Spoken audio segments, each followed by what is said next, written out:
Hai pecinta film dimanapun berada dan apa kabarnya, kembali ke konten alur cerita film. Film yang mau gua ceritakan kali ini adalah film horor Indonesia yang laris setelah tayang di bioskop bulan Februari 2023, yaitu film Waktu Maghrib. Tak bisa dipungkiri, film Waktu Maghrib berhasil memperoleh sebanyak 2.400.000 lebih penonton. Waktu Maghrib mengisahkan tentang mitos yang beredar di masyarakat Indonesia dan diyakini oleh semua warga di suatu desa. Di desa tersebut tidak lazim untuk keluar saat petang atau saat matahari surup, sebab di waktu tersebut ada banyak mara bahaya yang berasal dari makhluk gaib yang bisa mengancam manusia, terutama anak-anak. Oke, tak lama-lama kita langsung saja masuk ke alur ceritanya, dan ini dia Waktu Maghrib.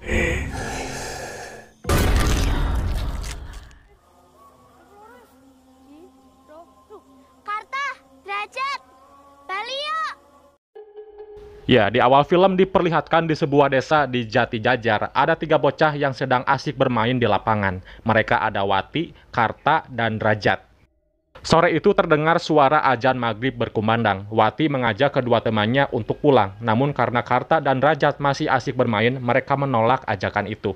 Wati pun memilih untuk pulang sendiri. Ketika asik bermain, sayangnya tongkat kecilnya yang dipakai mereka bermain terlempar jauh ke hutan. Terpaksa Karta harus mengambilnya.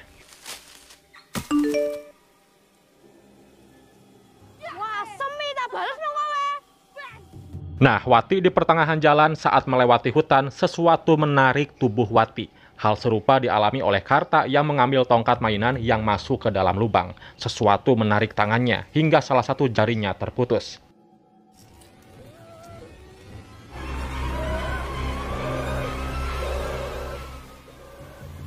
Kejadian itu pun menggemparkan warga desa. Pada akhirnya Karta ditemukan selamat, sementara Drajat tewas dan Wati sendiri menghilang entah kemana.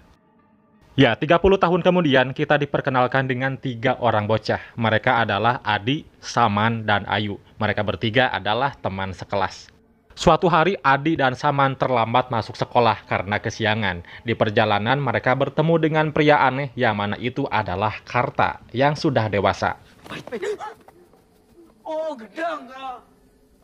Nah, karena sering terlambat, Saman dan Adi jadi langganan dimarahi oleh Bu Woro, guru mereka yang terkenal galak. Setelah pelajaran selesai, mereka pun dihukum Bu Woro. Berbeda dengan Ayu, Ayu ini merupakan siswi pintar, murid kesayangan Bu Woro.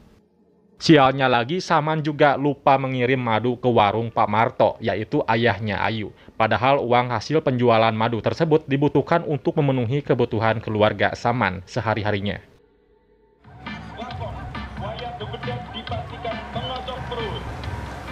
Saat mau beranjak pulang, mereka melihat sebuah mobil yang memberitahu para warga bahwa akan ada acara wayang di desa sebelah. Saman dan Adi tertarik ingin menonton wayang tersebut. Ketika sampai di sebuah hutan, Adi diisengi Saman, dan sekilas ada penampakan sosok hitam yang menyeramkan. Saman yang usil ketawa melihat temannya diisengi olehnya. Di tempat lain, Ayu disuruh ayahnya untuk mengantarkan makanan ke Pak Le atau pamannya di sebuah gubuk kecil, yang ternyata dia adalah Karta. Nah, Karta ini mengalami trauma parah atas kejadian mengerikan di masa kecilnya yang membuat kejiwaannya sedikit terganggu. Dan di sana Karta menyuruh Ayu untuk segera pulang sebelum azan maghrib. Lalu setelah sholat maghrib, anak-anak langsung pengajian dan Pak Ustadz mengajarkan anak-anak untuk melarang keluar sebelum malam tiba atau waktu maghrib. Karena di waktu maghrib banyak setan-setan yang berkeliaran. Yasin pindah ke rumah Saman yang ternyata ia hidup bertiga bersama kakaknya dan neneknya yang tengah sakit. Kakaknya Saman yang bernama Samiun datang habis mencari madu. Nah, kakaknya menengok ke botol-botol madu yang tidak dititipkan ke warung Pak Marto. Kesal, Samiun langsung memarahi Saman karena hasil banting tulangnya mencari madu tidak dikerjakan dengan baik oleh Saman. Karena dari hasil madulah mereka bisa bertahan hidup. Lalu ketika kakaknya pergi keluar, terlihat bayangan misterius di belakang rumahnya. Saman yang tidak mau mengecewakan kakaknya berniat mengirim botol itu pagi hari sekalian berangkat sekolah. Tetapi lagi dan lagi Saman bangun kesiangan. Karena takut kembali dihukum Bu Woro, Saman sampai lupa tidak mampir ke warung Pak Marto. sehingga terpaksa Saman membawa madunya ke sekolah. Ya, lagi-lagi mereka telat masuk sekolah dan dihukum Bu Woro dengan menyuruh membersihkan WC. Saman meminta izin untuk mengirimkan madu terlebih dahulu, tapi Bu Woro dengan tegas tidak menyuruhnya pergi kemana-mana sebelum tugasnya selesai. Lalu Adi teringat acara wayang yang diadakan malam nanti. Saman menegaskan bahwa mereka bagaimanapun tetap harus nonton. Dan waktu maghrib pun tiba. Saman dan Adi tak langsung pulang, lebih memilih berangkat dengan nebeng di mobil pick up orang lain. Tapi apesnya, Saman malah lupa membawa madu yang ketinggalan di WC sekolah. Mati aku, maduku ketinggalan di WC. Salah sendiri. Sementara di tengah hutan, Karta sedang mengambil kayu, tiba-tiba merasakan aura yang bagi dirinya sudah tidak asing. Karta pun berlari ketakutan dan langsung menuju bukit. Dan ya, warna langit yang semu kemerahan menandakan si iblis telah kembali. Kembali ke Saman dan Adi. Di sana mereka mengutarakan kekesalannya kepada Bu Woro karena selalu kasar kepadanya. Saman pun menyumpahi Bu Woro untuk cepat mati. Anehnya, di waktu bersamaan tuh, Bu Woro yang baru pulang di rumahnya diteror oleh iblis yang hingga akhirnya ia pun meninggal dunia.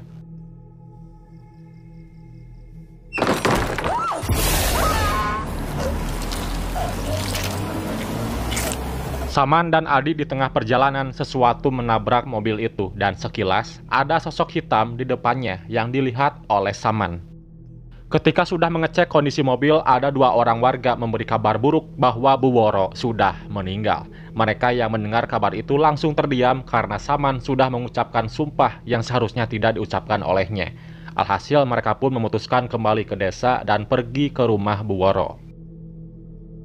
Keesokan harinya mereka melayat ke rumah Bu Woro. Di sana Saman seperti merasa bersalah karena ucapannya. Dan ketika menoleh ke jasad Bu Woro, tiba-tiba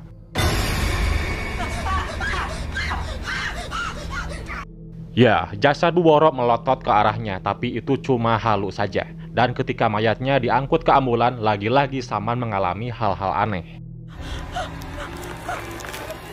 Nah, sejak kejadian itu, Saman yang masih merasa bersalah menjadi pendiam dan tidak banyak keluar rumah.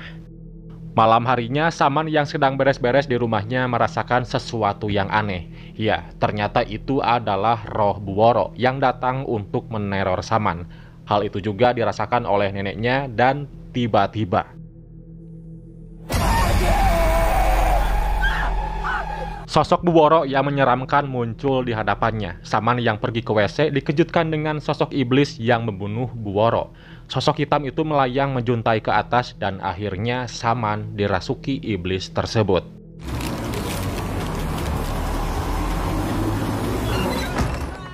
Sementara Ayu diminta ayahnya untuk menemaninya menjemput guru barunya yang bernama Bu Ningsih. Ini dia orangnya. Bu Ningsih sengaja dijemput warga karena datangnya yang sudah larut malam. Lalu beliau memperkenalkan diri dan memulai mengajar besok yang menggantikan Bu Woro. Di sana juga ternyata ada Karta yang sedang memperhatikannya dari jauh seperti merasakan sesuatu.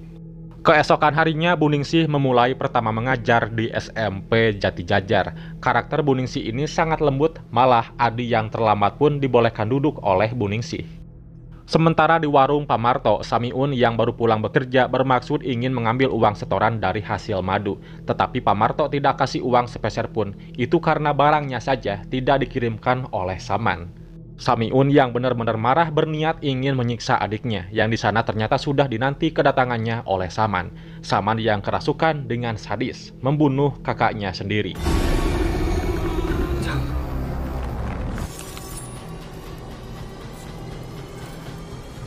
Tak cukup di situ, kemudian Saman kabur lalu membunuh ayam milik Pak Lurah. Lalu dia meneror Pak Marto dengan botol berisi darah ayam. Sementara di sekolah, roh Bu Woro mulai meneror anak-anak di sekolah. Ayu yang sedang belajar mulai merasakan hal-hal aneh. Dan tiba-tiba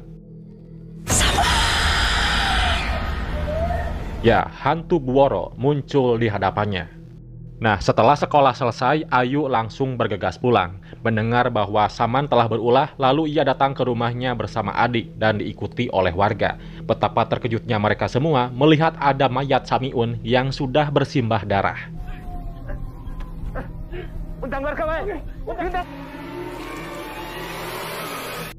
Adi yang tahu keberadaan Saman datang langsung ke sungai yang di sana ternyata memang ada. Lalu Saman seketika pingsan dan langsung dikurung di gudang milik Pak Lurah. Ya, Pak Lurah mengira Saman sudah terganggu dengan kejiwaannya, sehingga ia tidak bisa diajak bicara. Bu Ningsih pun mencobanya, tapi sama saja. Tak selang lama, Saman diteror oleh roh kakaknya dan Bu Woro. Lalu benar-benar di luar dugaan, saat mau diperiksa oleh Pak Lurah, Saman ternyata sudah tewas bundir. Keesokan harinya di kuburan Saman, Adi dan Ayu yang sangat terpukul karena kejadian ini, karena kehilangan satu teman dekatnya. Setelah itu Adi selalu merenung, ia pun ketinggalan jauh pelajaran di sekolahnya, sehingga Bu Ningsih menyuruhnya untuk menyelesaikan tugas di hari itu juga. Waktu sudah larut malam, Adi masih bersemangat mengerjakan tugas. Hingga saat waktunya sholat, Adi diteror. Adi pun langsung lari ketakutan keluar, yang di sana ada roh Saman yang menghampirinya. Dan sekarang giliran Adi yang kerasukan.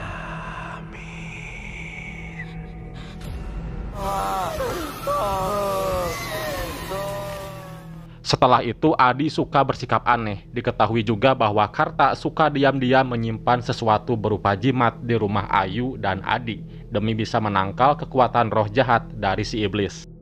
Lanjut lagi di sekolah, Ayu kembali diteror oleh hantu Bu Woro. Lalu Ayu melihat Adi yang pergi entah kemana. Ketika mau mencarinya, Ayu dihadang oleh Karta dan diajak ke rumahnya. Karta pun menjelaskan pada Ayu bahwa anak-anak di desa Jatijajar dalam bahaya dan pelakunya adalah salah satu seseorang yang tinggal di sana. Ya, dia adalah Bu Ningsih. Lalu Karta memberikan jimatnya. Sementara di tempat lain saat itu sudah waktu maghrib, ada seorang bocah bernama Bondan yang sedang asik bermain. Nah, dari jauh ternyata ada Adi yang mengajaknya ke suatu tempat. Dan sejak itu Bondan dan Adi hilang entah kemana, yang membuat satu desa gempar. Keesokan harinya di sekolah, Ayu mulai curiga dengan Bu Ningsih, lalu memberikan jimat kepadanya demi bisa terbebas dari kekuatan dari si iblis.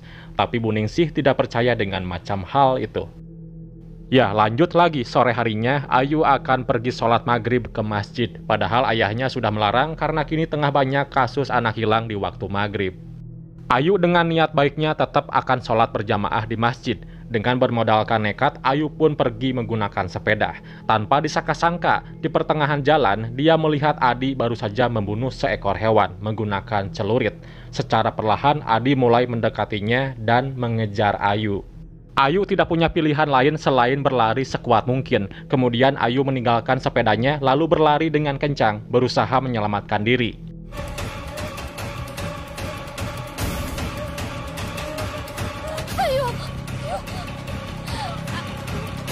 Nah, beruntungnya seorang ibu melihatnya, kemudian menyelamatkan Ayu dari kejaran Adi. Tapi teror tidak hanya sampai di situ saja. Si ibu ini baru ingat jika pintu belakang belum dikunci. Ketika akan dikunci, sayangnya Adi lebih cepat, dia berhasil menerobos masuk ke dalam rumah. Tetapi Adi hanya mengincar Ayu saja. Namun beruntung Adi berhasil dilumpuhkan oleh si Hansip, dan Adi akhirnya berhasil disembuhkan oleh Pak Ustadz. Ya, di tempat lain Pak Marto mengalami hal yang mengerikan. Ketika dia sedang menunggu Ayu pulang, ia dikejutkan dengan mayat yang ada di samping warungnya. Dan saat dilihat betapa histerisnya, itu adalah mayat Saman.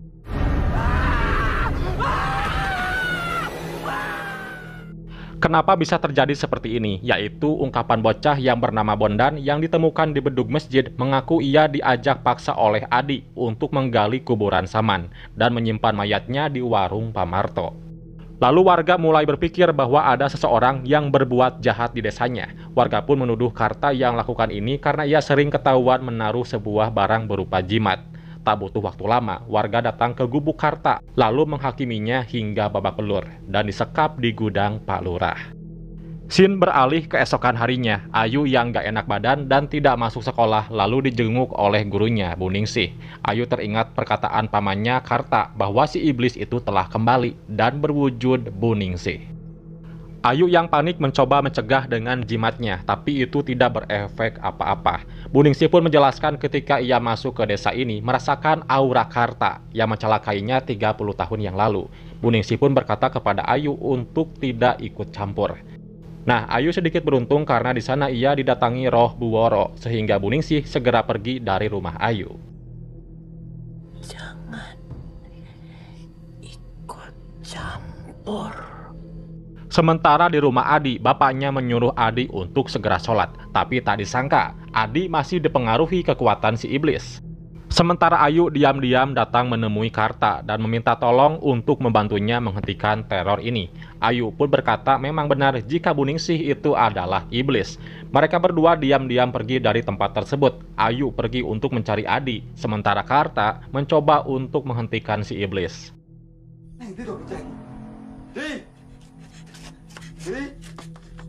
Ayu berhasil menemukan Adi di sungai yang mencoba menghampiri si iblis itu. Sementara Karta yang berhasil masuk ke rumah Bu Ningsih nampak kesulitan menghentikan kekuatan iblis. Karta pun teringat dengan batu nisan yang berada di tengah hutan. Lalu ia datang langsung ke hutan untuk membakar batu nisan tersebut. Walau susah payah, yang akhirnya batu nisan itu terbakar dibarengi azan. Akhirnya Karta berhasil melenyapkan dedemit ini. Yang di tempat lain juga, Adi akhirnya bisa selamat.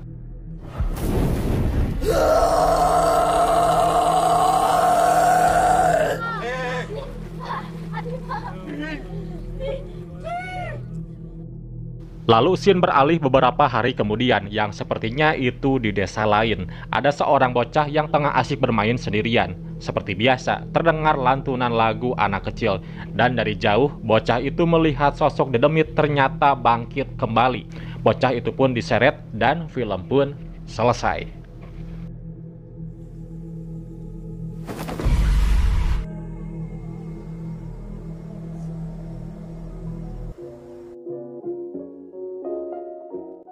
Nah, melihat dari endingnya dapat disimpulkan sepertinya bakal ada sequelnya. Ada juga pelajaran positif yang bisa kita ambil bahwa film ini mengajarkan untuk tidak membiarkan anak-anak bermain sebelum malam tiba atau waktu maghrib. Selain memang waktunya sholat, ada mitos yang beredar di masyarakat yang dipercaya di waktu tersebut, katanya setan-setan suka berkeliaran. Ya, itulah alur cerita film Waktu Maghrib. Terima kasih sudah menyimak dan nantikan cerita film selanjutnya. Dukung juga channel ini dengan kasih like, lalu subscribe, dan aktifin notifikasinya. Oke Universe, thanks for watching and see you next video. Bye-bye.